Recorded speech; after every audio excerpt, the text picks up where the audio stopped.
Samantala sa mga kapwa kong magulang dyan, napalo o kaya nasaktan nyo na hubang inyong mga anak, diba ang intensyon lamang naman po ay dapat disiplina.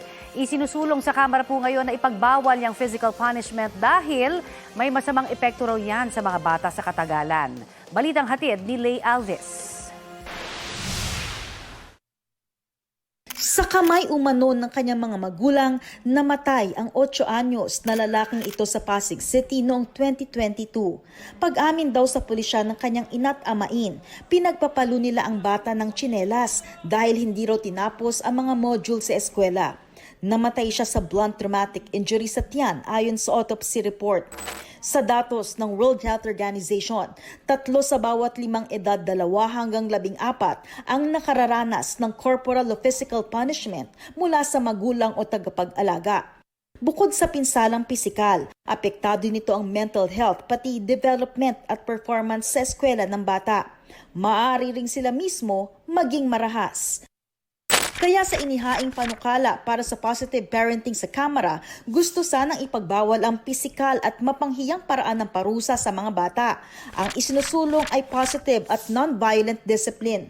Ayaw din naman nating tanggalan ng karapatan yung mga magulang, pero minsan lumalagpas ang magulang sa kanilang pagdidisiplina, especially in communities where akala nila normal ito dahil kinagisnan natin. What I'm just asking is that we be careful and we maybe make a distinction between abuse and disciplining the child. Noong 2019, isinumite ng Senado at Kamara ang kanilang consolidated version ng kaparehong panukala. Pero binito ito ni Noy Pangulong Rodrigo Duterte. Umaasa silang maisa sa batas ang kaparehong panukala ni Pangulong Bongbong Marcos. Lay Alves, nagbabalita para sa GMA Integrated News.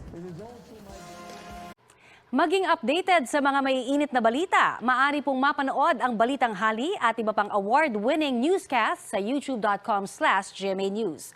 I-click lamang ang subscribe button. Sa mga kapuso abroad, maaari po kaming masubaybayan sa GMA Pinoy TV at www.gmanews.tv.